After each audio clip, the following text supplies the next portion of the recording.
Oke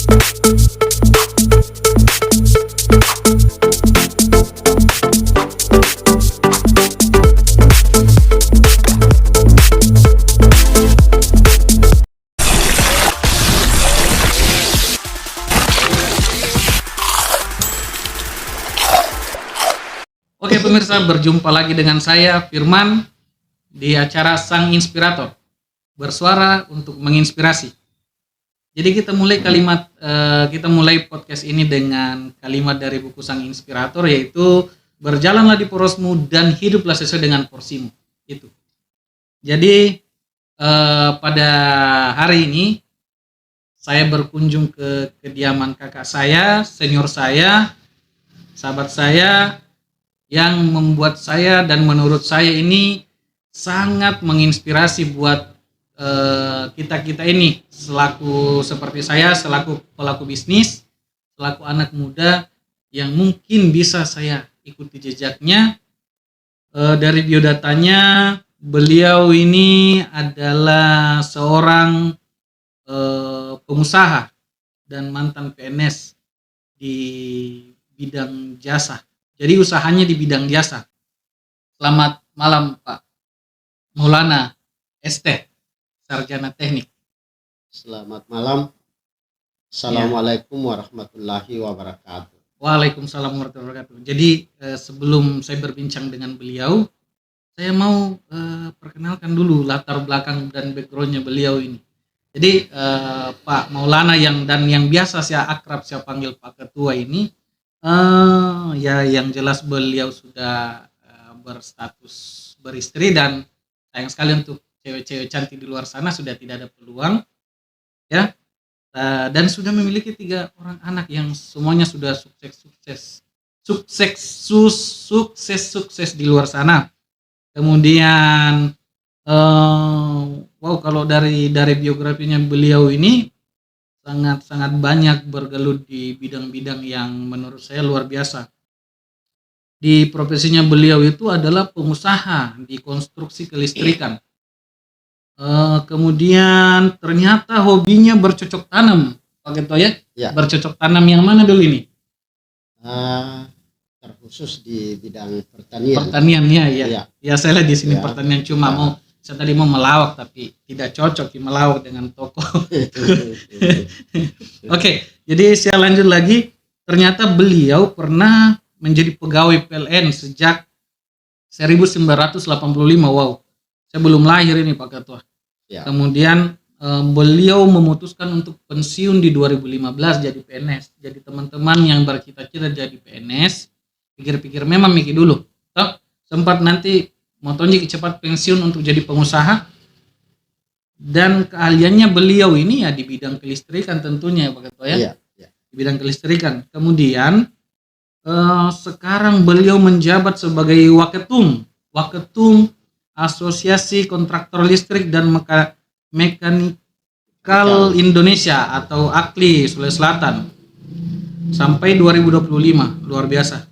Kemudian ada organisasi sosial di PHBI, pengurus harian besar Indonesia, sebagai ketua di Manggala.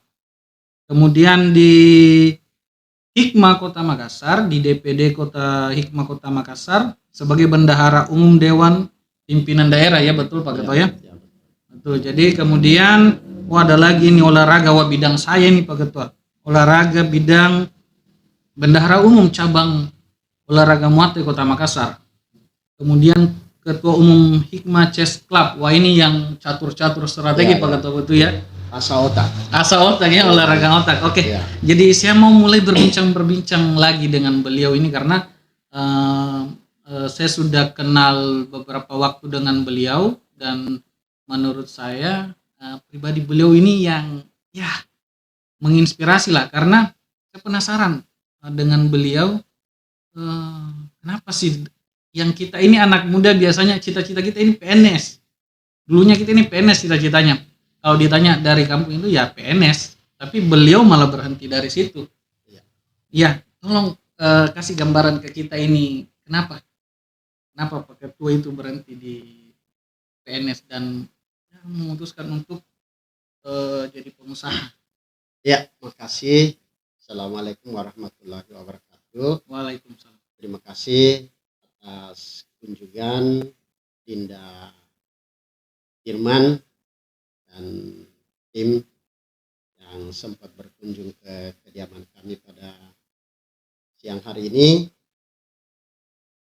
Kita berbicara tentang peluang-peluang dan masalah menjadi aparat negara atau namanya pegawai negeri. Itu memang ada beberapa faktor. Dan setelah kami berjalan sejak tahun 1985 sampai dengan 2015, itu memang kalau kita lihat sebagai pegawai negeri itu memang sangat Menjanjikan, menjanjikan. 30 tahun Pak Ketua ya? Ya, kurang lebih seperti itu. Betul. Tapi seiring dengan waktu, setelah kami mempelajari regulasi-regulasi yang bergulir di Indonesia, kami membaca peluang bahwa kalau kita sebagai pegawai negeri rutinitasnya seperti itu terus. Itu terus. Betul, Dari betul. pagi sampai kita siang sampai malam. Besok lagi seperti itu. Rutinitasnya seperti itu. Sedangkan kita memiliki potensi untuk mengisi pembangunan di Republik Indonesia dengan bagaimana cara kita membuat usaha-usaha, dan dalam usaha itu yang terpenting kita di sini adalah bagaimana kita memberdayakan orang lain. Oh, berarti ada misi mulia yang dibalik usaha Pak Ketua ini. Ada sesuatu hal yang ingin dikerjakan. Iya, kita memberdayakan sumber daya manusia. Karena apa? Coba kita lihat perguruan tinggi itu hampir setiap tahun itu menelurkan itu sarjana semua. Pengangguran intelektual, kalau bahasa saya pengangguran intelektual. Ya. Tidak lama kalau tidak ada yang membuka usaha seperti ini, pengangguran makin bertambah. Betul. Nah, inilah tujuan kita untuk bagaimana kita membaca peluang sehingga kita bisa memberdayakan sumber daya yang ada dan potensi yang siap setiap saat, karena adik-adik kita yang di luar sana yang sudah lulus sudah sarjana itu kan butuh tempat untuk mengimplementasikan ilmu yang telah didapatkan di sekolah-sekolah seperti itu. Terlebih-lebih lagi kita mengisi pembangunan ini memberikan harapan kepada orang-orang tua, pemuda-pemuda atau pencari kerja itu sangat bahagia kalau misalnya anaknya itu bisa bekerja di suatu tempat yang bisa paling tidak bisa membantu kedua orang tua untuk mengisi pembangunan ini. Baik. Jadi ini sudah berapa lama perusahaan jasanya Pak Ketua ini sudah? Kami buat perusahaan kemarin itu 2015. 2015 setelah berarti pensiun. Sudah hampir 8 tahun ya. Kurang lebih dan itu. Saya perkirakan sudah mempekerjakan begitu banyak orang ya, dan bermanfaat juga ya. Ya, alhamdulillah untuk pekerja kami ya ada beberapa daerah, ada seperti Bulukumba, Jeneponto, Takalar, Makassar, Maros, dan bahkan ada sampai ke Palopo. Oh, berarti hampir se-Sulawesi Selatan semua ya? Alhamdulillah. Iya. Jadi ini bergerak di jasa berarti perusahaan Pak Ketua ini adalah vendor. Ya. Kami bergerak di jasa kelistrikan. Nah, di mana PLN sekarang itu semua pekerjaan itu memakai vendor ya? Iya, di pihak ketiga kan. Vendor-vendor yang telah terseleksi melalui pelelangan atau regulasi-regulasi yang berlaku di PLN. Seperti itu, Pak Firman. Siap. Jadi memang luar biasa ya, karena kita melihat Pak Ketua ini sudah berpengalaman dan harusnya Pak Ketua jadi guru saya. Harusnya saya mencari mentor seperti Pak Ketua, karena sudah pengalaman di kelistrikan. Saya masih seumur jagung di bisnis. Nah, yang membuat saya penasaran juga sebenarnya ini kan Pak Ketua ini sering saya dengar, walaupun saya sering kadang-kadang saya bertemu dengan beliau. Ini kan beliau salah satu tokoh Mas Sendrempulu ya, tokoh dari Kabupaten Endrekang. Ketika saya bermain domino dengan teman-teman, namanya kadang disebut untuk masuk di kontestasi politik.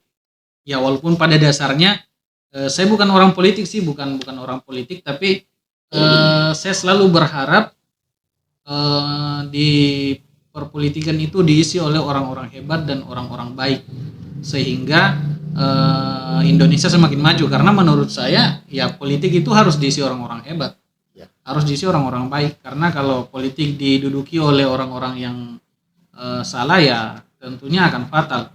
Nah, saya bertemu dengan kawan kolega kemarin, banyak yang merekomendasikan nama Pak Maulana ST untuk maju. Kalau saya pribadi sih sangat mengapresiasi jika Pak Maulana sendiri, Pak Ketua sendiri untuk maju. Bagaimana tanggapan Pak Ketua tentang isu-isu di luar sana? Ini kan baru isu ini yang saya dengar ini. Belum ada, saya baru dengar langsung ini kalau memang beliau ini. Baik, terima kasih Pak Firman. Memang sih sebenarnya ada rencana untuk kita mau maju untuk mengisi pembangunan di 2024-2029. Tapi kita harus berdasarkan dengan data-data atau data yang valid ya. Yang valid. Apakah keluarga atau teman handai tolan yang merekomendasikan ini betul-betul menginginkan keberadaan kita di situ. Nah, jangan sampai itu hanya mensupport ya, tapi tidak mendukung. Karena menuju ke kancah politik itu harus ada dukungan, harus ada doa, harus ada dukungan yang valid. Kita harus miliki seperti itu. Tapi insya Allah mudah-mudahan setelah kami survei dan memungkinkan ya insya Allah kami mengisi pembangunan melalui DPRD Kota Makassar. Oh, berarti dapil DPRD Kota Makassar ya? Kabupaten sekelas kabupaten kota ya? Ya, insya Allah.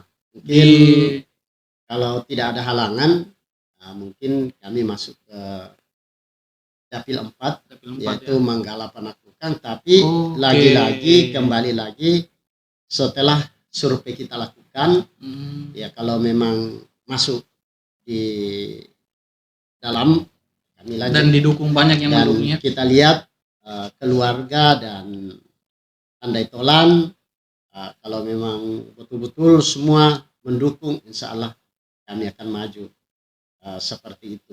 Ya baik. Jadi kalau dari kacamata saya pribadi sih sebenarnya siapa sih yang tidak mendukung orang-orang baik masuk di perpolitikan ya? Karena selama saya berteman dengan Pak Maulana, Pak Ketua yang saya biasa sebutkan, saya tidak pernah melihat beliau marah atau melihat beliau yang ya seakan-akan bertindak yang di luar dari kebaikan-kebaikan yang saya maksud tadi itu. Jadi ya mungkin harus didukung penuh lah, dan mungkin teman-teman juga, kalau saya sih tidak mengkampanyekan individu-individu tertentu, tapi semua orang baik pasti akan saya dukung untuk maju di perpolitikan, untuk menjadi wakil saya, menjadi wakil teman-teman, dan menjadi wakil kita semua untuk menyuarakan suara kita supaya kita tidak perlu turun ke jalan lagi. Kita sudah ada wakil yang valid, karena sebenarnya wakil rakyat ya tugasnya untuk mewakili kita supaya kita tidak pusing-pusing lagi untuk bersuara di tengah jalan membakar ban dan segala macamnya. Kalau wakil rakyat yang memang betul-betul bisa memperjuangkan, ya kita sisa duduk diam baik-baik mengerjakan keseharian kita, kemudian ya wakil rakyat yang bekerja untuk kita di dalam, betul tidak Pak Ya, Ketua? betul. Nah, jadi kalau saya sih tidak perlu berpanjang lebar tentang politik ya, karena saya takutnya kita dianggap kampanye, tapi kan memang saya harus menyinggung sedikit tentang seperti itu, karena mungkin semua pemateri saya akan saya tanya semua seperti Dan itu. ini sekarang memang sudah mulai Iya, masuk pestanya. ke tahun pesta politik. Iya, betul. Ya, wajar kalau ada pertanyaan-pertanyaan yang seperti itu. Kecuali pertanyaan kapan mau nikah lagi, itu dilarang. Tergantung takdir Oh, Allah. Oke. Iya, Oke. iya. Jadi kapan ini nikah lagi? Belum ada, belum. ada takdir Allah. Oke. Iya, iya. Oke, jadi itu cuma Intermezzo. selingan intermezzo saja, biar pemirsa tidak terlalu tegang. Nah, ada beberapa bidang yang saya lihat di sini, dan saya lihat termasuk Pak Ketua ini orang cerdas ternyata. Beliau menjadi ketua di Cheese Club ya Pak Ketua ya. Ya. Dan itu olahraga otak loh, olahraga otak. Saya sendiri ya bisa main, tapi tidak mahir memindahkan kuda secara lurus. Ya. Ya. Jadi apa motivasi Pak Ketua ini mau berada di posisi ketua itu? Terima kasih. Jadi ini begini. Kita ini termasuk hobi saya itu kan olahraga. Betul. Olahraga itu saya ada olahraga fisik, Mm-mm. itu biasa saya long tenis Tenis lapangan. Oke, wah Ya. mantap. Setelah itu dikala capek di lapangan lebar, Olahraga Kita- otak lagi. kita masuk ke olahraga otak. Iya, luar seperti biasa. itu. Iya. Dan tapi ini olahraga lapangan, tenis lapangan ini beberapa tahun ini saya tidak geluti lagi karena ada agak cedera sedikit di tangan, tapi saya Oke. ganti dengan bercocok tanam. Cocok tanam, dan Iya. itu sehat juga Pak Ketua. Ya sehat juga, Sehat juga, karena ya. kalau kita pagi-pagi berangkat, insya Allah jam-jam 8, jam 9 sudah segar. Hmm. Ya, dan insya Allah kami selalu rutinitas seperti itu. Paling tidak kalau tidak ada waktu untuk berolahraga, minimal kita jogging 30 menit setiap hari. Seperti itu yang kami lakukan. Nah, kalau misalnya olahraga otaknya ini, Mm-mm. itu rata-rata kita mengisi waktu malam. Mengisi waktu malam. Karena olahraga otak itu sangat kita butuhkan, itu tempat tenang. Iya. Karena kalau ribut kita tidak mendapatkan nilai maksimal di dalam otak kita. Sedangkan kita berolahraga, kita mau sehat, Mm-mm. kita mau sehat, sehingga kita hindari yang bising. Oke. Seperti itu. Nah, Oke. tentang HCC, Hikmah Chess Club. Chess Club ya. Kenapa kami terinspirasi untuk membuat seperti itu? Karena saya lihat begini, potensi-potensi keluarga besar Mas Hendrem Pulu itu banyak memiliki potensi untuk menjadi olahraga Pemain catur. Oke, atlet. catur. Oke. Nah, selama ini itu kan belum pernah ada master Iya. di Endrekan. Oh, belum ada. Belum pernah ada. Oke. Nah, inilah yang kita mau gali potensi yang ada di sana, sehingga saya mau menjadi ketua chess club. Dalam klarifikasinya, dalam artian master yang sudah bersertifikat, Ya, bukan ya. master yang bilang master ini. Oh, bukan. Bukan ya. Ya, Jangan kita- sampai kita- teman-teman malah marahin kita, "Woi, ini Ya. kita sudah master tapi tidak." Kita yang saya inginkan itu adalah melahirkan master-master catur Yang diakui berkenca Ya. nasional. nasional. Dan kalau mudah-mudahan ada pecatur-pecatur kita itu menjadi internasional. Dan ada pengalaman kami kemarin waktu kami masih tugas di Palopo itu ada orang Enrekang itu. Dia baru kelas 6 SD. Tapi dia bisa menjuarai Sulawesi Selatan dengan mencatur itu. Wah. Tingkat umur 6 sampai 12 tahun. Ada tingkat umurnya. Ada tingkat umur. Luar biasa itu. Betul. Dan dia tinggal di pedalaman sangat terpencil. Dan mungkin bisa jadi justru itu Pak Ketua. Ya. Karena semakin tenang tempatnya semakin jernih pikiran ya. Nah, orang-orang seperti inilah yang perlu kita bina. Betul. Sehingga kita harus bentuk ini klub chess klub hikmah. Mungkin ada juga yang bertanya, kenapa dibentuk seperti ini? Iya, kenapa? Nah, kenapa harus dibentuk seperti ini? Nah, itu tadi. Kita berusaha melahirkan atau menelurkan untuk pecatur-pecatur yang memiliki potensi dari mereka. Karena orang Maspul itu orang pintar-pintar, cerdas-cerdas, orang cerdas. Betul. Coba dia berkebun itu, tanam sawah itu di tebing-tebing gunung. Ya. Itu kan susah itu. Ya, karena kan Indra kan gunung-gunung Pak Ketua ya. Tapi buktinya sukses. Bahkan ada yang status itu Pulau Mandoti itu yang itu Pulau Mandoti dia bisa tanam itu yang tidak ada duanya di dunia ini. Dan di pinggir gunung ya. Di gunung. Betul luar biasa. Luar biasa seperti itu. Itu yang perlu kita gali potensi. Oke. Satu lagi di bidang olahraga Pak Ketua. Siap. Saya kan dari olahraga juga. Iya. Nah, tapi setahu saya atau mungkin saya tidak tahu ini Pak Ketua ini bisa Muay Thai tidak? Muay Thai bisa. Bisa ya? Bisa. Nah, kalau menurut saya ini ada visi yang mulia. Kenapa beliau ada di posisi ini? Karena berada di Muay Thai ini setahu saya olahraga keras. Karena saya juga salah satu penganut olahraga Jeet Kune Do ya, walaupun perut saya sudah besar tapi itu sama-sama olahraga keras. Apa visi misinya Pak Ketua ini berada di posisi ini? Sebenarnya begini, olahraga Muay Thai ini ya cuma mungkin karena selama ini kan masih asing olahraga ini. Betul. Dari Thailand. Ya. Tapi sebenarnya olahraga ini sangat bagus, baik untuk junior maupun senior, terutama ibu-ibu yang sudah besar-besar badannya itu semua. Bisa? Ya, itu kan bisa privat melalui Muay Thai itu untuk latihan fisik sehingga bisa menstabilkan tubuhnya kembali. Umur tidak menghalangi.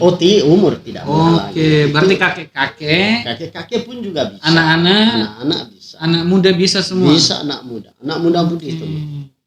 Tapi cara ininya di mana? Macam saya mau daftar Muay Thai ini di mana bisa saya? Banyak. Di mana? Banyak di Makassar. Ada 13 camp di Makassar. Ada camp-campnya gitu ya. Ada camp-campnya. Jadi kalau kita termasuk di Ibu Ketua Muay Thai Kota Makassar Ketua Muay Thai ya. Ibu Haja Yusni Asmadi SMH. Itu termasuk di rumah beliau itu ada. Ada di sana. Ada di sana tempat latihan itu. Jadi kalau saya mau latihan langsung saja ke sana. Langsung saja ke sana.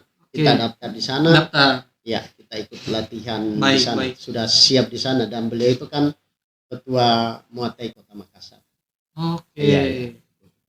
Jadi saya harus mengembalikan fisik saya ini. Ya. Berarti saya memang harus banyak-banyak berguru dengan Pak Ketua ini, sudah dari olah fisik, olah rasa, olahraga. Ya.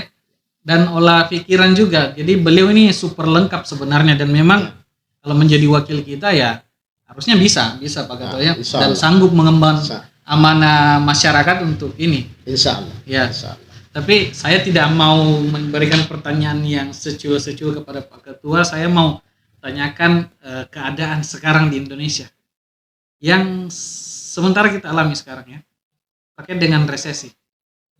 Apa tanggapan sebagai seorang pengusaha Pak Ketua ini tentang resesi sekarang yang kita ketahui ya, peredaran uang semakin sedikit dan ekonomi berputar semakin lambat. Ya silakan Pak Ketua, apa yang bisa, bagaimana tanggapan Pak Ketua? Kalau menurut kacamata saya sekarang ini sangat sulit memang perekonomian Indonesia. Betul. Ini dampak daripada COVID After COVID ya kemarin, Ya, betul. sehingga sampai saat ini perekonomian tidak bisa berjalan dengan lancar karena pemerintah masih banyak berpikir mengembalikan dana-dana yang dipakai kemarin untuk mengatasi COVID ya, di Indonesia. Nah, kita sebagai pengusaha kita harus melihat peluang atau kita melihat kondisi yang ada sehingga kita masih bisa berjalan, karena memang sekarang perekonomian sangat sulit. Sulit, betul. Iya. Betul. Iya. Jadi saya pribadi alami Iya. sulit. Yang penting hati kita tidak sulit ya.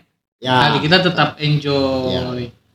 Dan setahu saya Pak Ketua ini sudah ya umurnya sudah lumayan ya. Beliau kelahiran 64, berarti sudah hampir 59 tahun ya. Ya. Sudah hampir 59 Itu tahun. fisik ya. Fisik. Tapi bagaimana dengan ini? Pikiran masih anak muda. Kalau jiwa itu Masih kita anak muda. harus berpikir anak muda. Betul. Jangan Iya. kita mau berpikir ini umur saya sudah sekian. Iya. Pikiran kita juga berpikir orang tua ya, lama-lama kita jadi Oke. kakek-kakek yang lewat pun susah. Tapi kalau kita enjoy, Iya. nah itu tetap semangat, dan kita selalu semangat pagi. Betul. Oh, Ya. ada tagline-nya semangat Ya, pagi. kita harus semangat pagi. Iya. Walaupun malam, semangat pagi. Kan kalau kita pagi-pagi bangun, Iya. kan kita selalu semangat. Betul. Begitu kita bangun, semangat mau pergi sholat. Ya. Begitu pulang sholat, semangat lagi. Semangat lagi. Mana mau snacknya apa? Iya. Semangat lagi. Luar mau biasa. pergi berolahraga.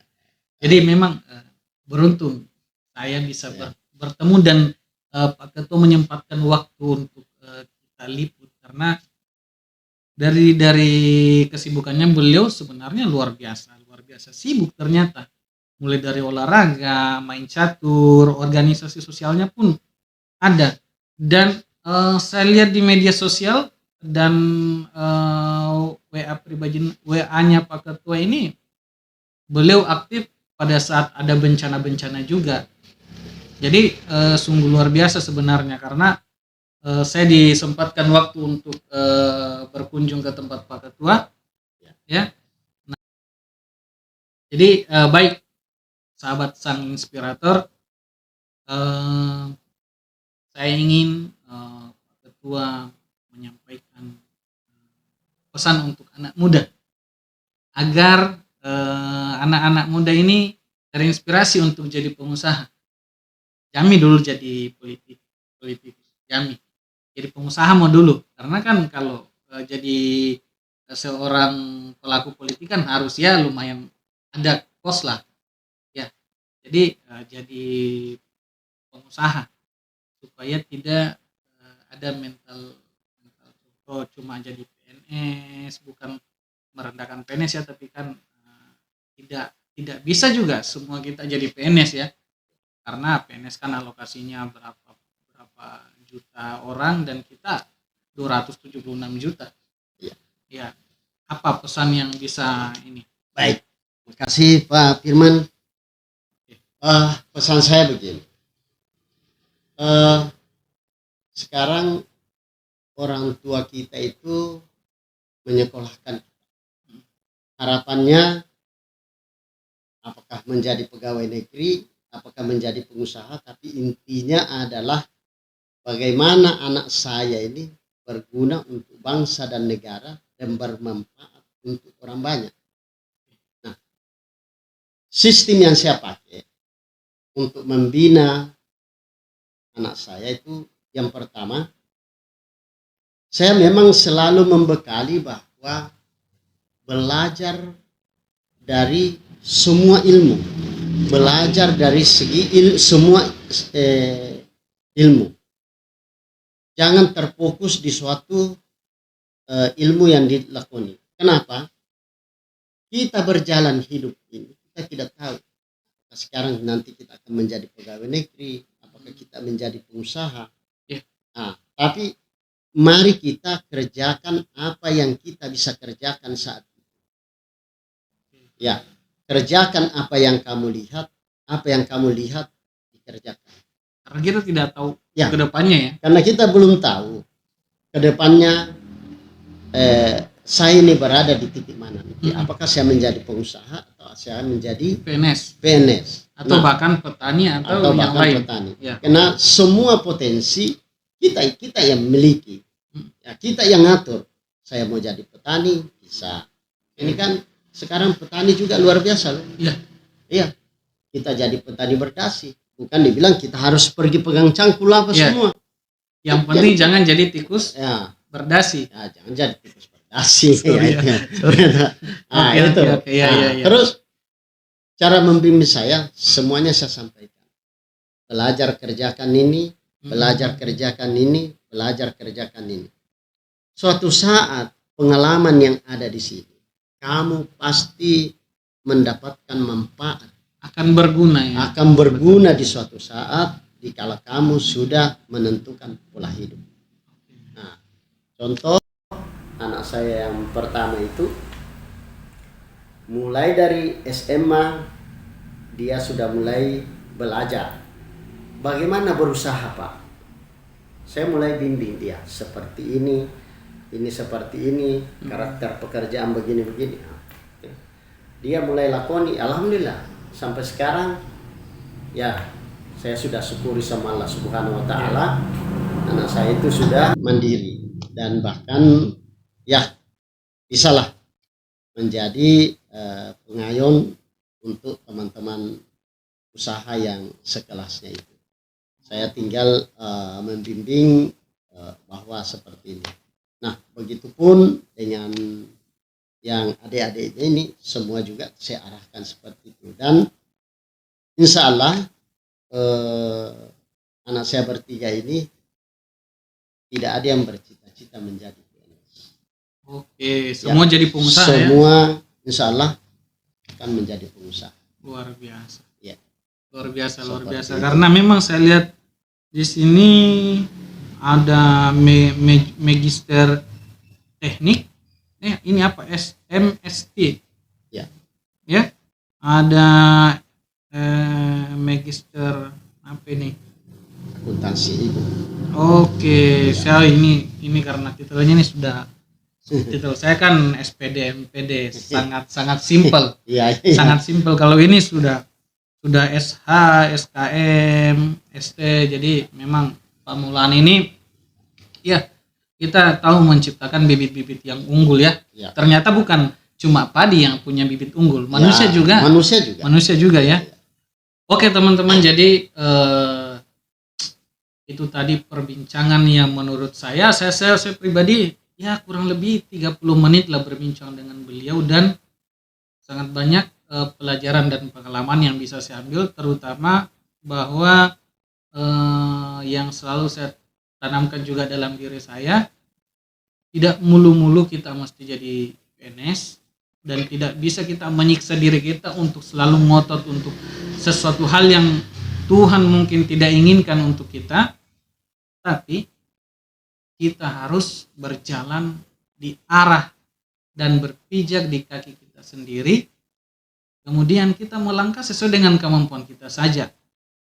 Tidak ingin memaksakan diri dan ya dengan cara Pak Maulana seperti itu, ya beliau memunculkan bibit-bibit baru, bibit-bibit unggul, bahkan bisa berkontribusi di bidang sosial, di bidang profesinya, bahkan di bidang olahraga sekalipun tanpa menghalangi waktunya beliau atau tanpa ya kalau kita bisa dibilang selalu banyak alasan orang-orang yang gagal untuk tidak melaksanakan sesuatu atau tidak melakukan sesuatu. Tapi sekelas dan seumur beliau saja bisa. Apalagi kita kaula muda yang seperti ini macam saya ini harusnya bisa sih ya. Saya masih bisa Pak Ketua ya. Tergantung dari disiplin waktu. Disiplin waktu, betul. Disiplin Kalau waktu. saya Pak Ketua sangat disiplin sebenarnya. Ya, ya. Disiplin tidurnya ya. Dan itu kan harus kita schedule. Betul, betul. Jam begini sampai jam begini kita harus kerja seperti apa. Betul. Dan itu progres kita, terutama kalau kita pengusaha, progres kita itu harus jelas bahwa tanggal sekian saya kerja ini seperti itu. Betul, betul. Ya. Oke.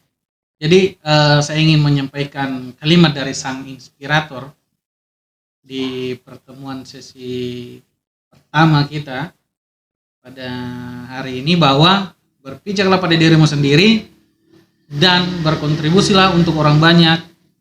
Tak peduli apa kata orang, tidak peduli apa yang orang lain bicarakan tentang Anda, tapi lakukan yang terbaik untuk dirimu, untuk orang di sekitarmu, dan untuk orang banyak. Ya. Terima kasih. Dan terima kasih Pak Ketua. Terima kasih Pak sudah Firman. sudah menyempatkan waktu bersama saya di channel saya di Sang Inspirator. Semoga next time Pak Ketua bisa memberikan wejangan-wejangan lagi, memberikan motivasi lagi kepada para pemirsa saya. Dan ya, buat teman-teman jangan lupa like, komen, dan subscribe, dan memberikan rekomendasi tokoh mana lagi yang kira-kira menginspirasi untuk kita semua, agar kita bisa mengunjungi dan mendapatkan cerita yang bisa menginspirasi untuk kita. Oke, salam inspirator dan kalian semua terbaik. Thank you.